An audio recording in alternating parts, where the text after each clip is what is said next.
Menurut Profesor Jimli dalam wawancaranya di Kompas TV mengatakan, Indonesia tidak bisa menerapkan sistem proporsional tertutup dalam kondisi partai politik yang sangat tertutup.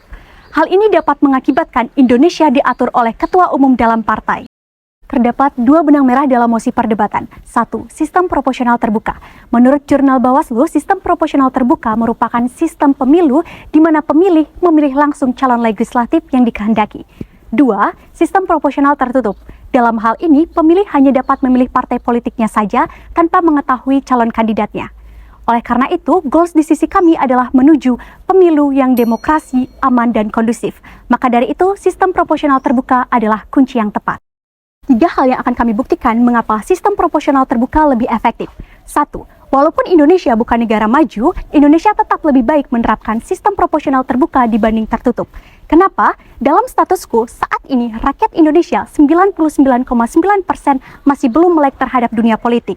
Dan tingkat kasus korupsi masih jauh dari kata 0%. Ini menyebabkan sistem pemilu terbuka lebih cocok diterapkan di Indonesia, mengingat semangat reformasi yang menginginkan transparansi informasi, misalnya seperti nomor dan nama caleg, dan serta akuntabilitas dalam pemilu. Kami tahu proporsional terbuka akan menimbulkan banyak politik uang. Misalnya, kamu bisa maju dengan kapitalisme yang tinggi. Namun, ini masih bisa teratasi dibanding politik uang oleh oligarki keluarga dalam sistem tertutup. Ketika banyak narasi mengatakan bahwa sistem proporsional terbuka hanyalah demokrasi yang runtuh, maka ini salah. Karena dalam konteks demokrasi Indonesia saat ini menganut dari sisi pemberdayaan pemilih dalam menentukan pilihannya, maka kedaulatan rakyat berada di sistem proporsional terbuka. Bung Karno pernah berpesan bahwa Republik Indonesia adalah milik masyarakat Indonesia, bukan golongan suku, agama, ras, atau bahkan partai politik. Lansir dari katadata.com, tingkat percaya masyarakat terhadap Papua hanya 56,6%. Berarti citra politik buruk. Bukan tak mungkin ketika pemilu tertutup diterapkan di Indonesia, masyarakat akan memilih untuk golput karena sistem pemilu yang melahirkan pemimpin dari partai bukan masyarakat. Dua landasan argumen yang mendukung pro dalam debat ini. 1. Kondisi parpol dalam status quo yang belum sepenuhnya transparan. Menurut Wakil Ketua KPK, belum sepenuhnya partai politik Indonesia transparan, terutama mengenai pendanaan. Jadi dianjuri, jika melibatkan pemilu tertutup di Indonesia, maka ini hanya akan memperburuk kondisi politik yang ada di Indonesia. 3 permasalahan yang akan terjadi akibat penerapan pemilu proporsional tertutup. A.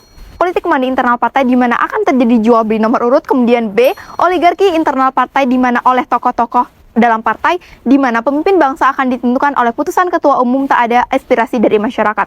Kemudian C, pelemahan konsolidasi internal partai di mana persaingan akan terjadi di internal partai secara kompetitif dan tidak ada persaingan untuk memikat hati rakyat, tapi yang ada persaingan untuk memikat hati ketua umum. Argumen yang kedua, dengan adanya sistem pemilu proporsional tertutup hanya akan menguntungkan partai-partai yang namanya telah besar. Hal ini disebabkan oleh 2 hal. Yang pertama adalah adanya calon legislatif atau pemimpin yang akan berlomba untuk masuk ke partai yang besar dan potensial untuk menang seperti pemilu sebelumnya. Kemudian B, akan terjadi manipulasi politik di mana partai-partai akan memilih calon legislatif yang hanya menguntungkan partai namun tidak mewakili masyarakat.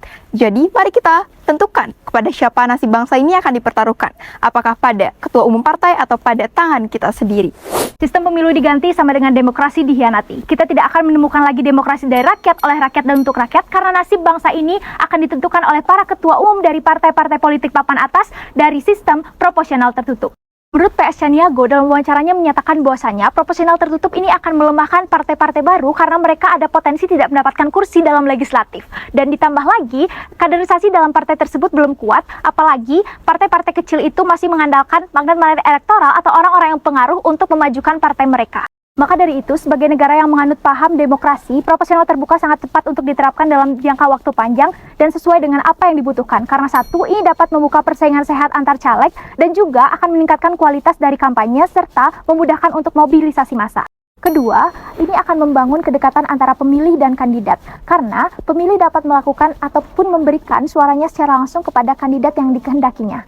3. Pemilih dapat berpartisipasi dalam mengawasi bagaimana tindakan serta keputusan yang diambil oleh para wakilnya untuk meningkatkan akuntabilitas, transparansi, dan partisipasi para pemilih. Keempat, ini lebih demokratis karena representasi politik didasarkan pada jumlah suara yang diterima. Hal ini mendorong inklusivitas dari politik untuk mengakomodasi keperluan dari masyarakat dan mencegah adanya dominasi dari satu kelompok ataupun partai politik. Sehingga sistem pemilu dengan proporsional terbuka memang patut untuk diterapkan di negara yang menganut paham demokrasi.